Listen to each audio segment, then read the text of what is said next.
Everybody, welcome back to TechTube. I hope you all are doing great. So today I am back with another tutorial video of how you can use focus on iPhone. So to get started, go ahead and open up your mobile settings on your iPhone. So once you open it, you'll be appear with the several options.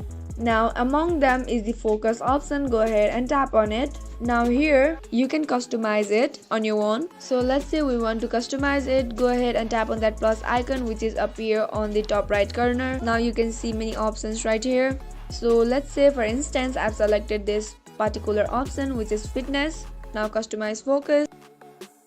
Now here you can choose the people whom you want to see the notification from when you are on this mode.